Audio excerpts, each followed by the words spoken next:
या निवडणुकीचा निकाल आज पूर्णपणे जाहीर झालेला आहे. गेल्या 1 महिन्यापासून आम्ही या शिक्षण संस्थेची निवडणूक बिनविरोध व्हावी यासाठी कारखाना प्रशासनाच्या वतीनं आणि संचालकांच्या वतीनं आटोकाट प्रयत्न केले.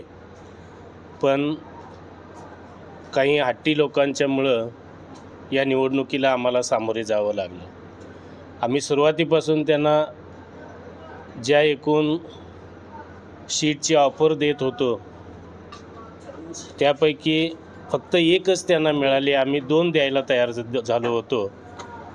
जर त्याने आमची ऑफर स्वीकारली असती तर कदाचित निकाल अजूनही वेगळ्या पद्धतीनं लागला असता.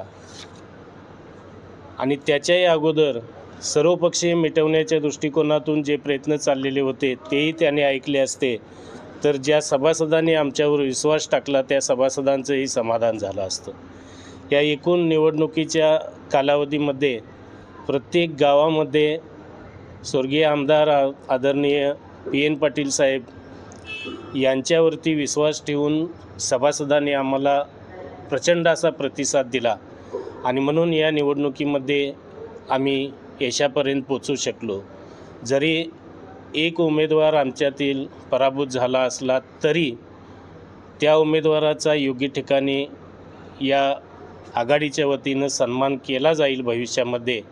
आणि ही आघाडी यशस्वी होण्यामध्ये खऱ्या अर्थानं आमच्या पॅनेलचे नेते, आमचे नेते आदरणीय राहुल पाटील साहेब, सांगरूळ विधानसभा मतदारसंघाचे माजी आमदार संपतराव पवार पाटील साहेब, कोल्हापूर जिल्हा बँकेचे माजी चेअरमन आणि विद्यमान संचालक AY पाटील साहेब, कोल्हापूर जिल्हा दूध संघाचे चेअरमन अरुणकुमार डोंगळे साहेब, त्याचबरोबर आमचे राधानगरी तालुक्याचे ज्येष्ठ नेते कोल्हापूर जिल्हा दूध संघाचे संचालक आदरणीय PD धोंद्रे साहेब, भोगावती साखर कारखान्याचे माजी चेअरमन सदाशिवराव चरापले, यामध्ये आम्हाला सहकार्य करणारे शेका पक्षाचे युवा नेते क्रांतिसिंह पवार पाटील साहेब, या सर्व नेते मंडळींच्या साथीनं आणि खास करून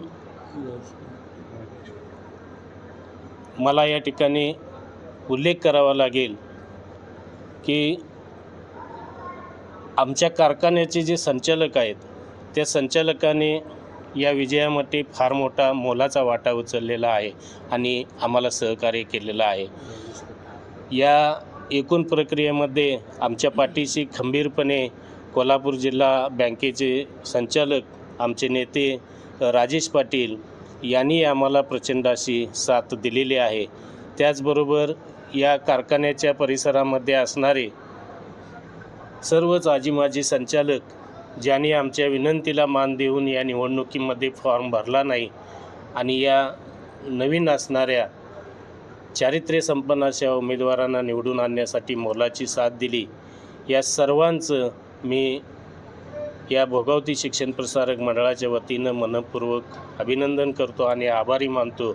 आणि ज्या सभासदांनी आमच्यावरती विश्वास ठेवून एवढं प्रचंड बळ आम्हाला दिलं त्या सर्व सभासदांचं मी मनःपूर्वक आभार मानतो. आणि आभार मानता मानता या भोगावतीच्या परिसरामध्ये विरोधकांच्याकडून जो काही अतिशय वाईट असा पैसे वापरण्याचा प्रकार घडला तो अतिशय निंदनीय आहे असं मला वाटतं. कारण या साखर कारखान्याच्या इतिहासामध्ये निवडणुकीमध्ये या भोगावतीच्या परिसरामध्ये असं कधी घडलेलं नव्हतं. आणि हा एक चुकीचा पायंडा फार मोठ्या निष्ठेच्या गप्पा मारणाऱ्या पॅनेलमध्ये असणाऱ्या नेत्यांच्याकडून घडल्या, याच्यासारखं दुर्दैव या परिसराचं काही नाही. आणि म्हणून मी सभासदांना विनंती करतो की आता तुम्ही भविष्यामध्ये असा पैशाचा वापर करून सत्ता बाह्यशक्तीचा मदत घेऊन सत्ता मिळवण्याचा प्रयत्न करणाऱ्या लोकांच्या मागं राहायचं, की जी लोक निष्ठावंतपणे या परिसराच्या विकासासाठी प्रयत्न करत आहेत त्यांच्या मागं राहायचं. असा आत्ता जो निर्णय घेतलेला आहे तसाच निर्णय भविष्यामध्ये त्यांनी घ्यावा. आणि मी या ठिकाणी या सर्व घटकांच्या वतीनं या निवडणुकीमध्ये आम्ही जे तुम्हाला वचन दिलेलं आहे त्याशी बांधील आहोत याची खात्री देतो.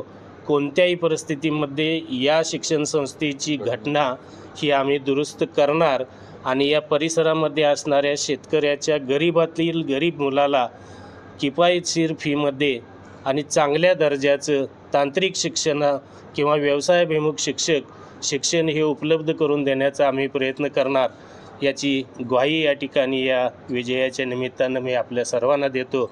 सर्व विजयी उमेदवारांचं मनपूर्वक अभिनंदन करतो आणि तुम्ही सर्वजणांनी आम्हाला या निवडणूक प्रक्रियेमध्ये साथ दिली त्याबद्दल आपल्या सर्वांचंही मनपूर्वक आभार मानतो.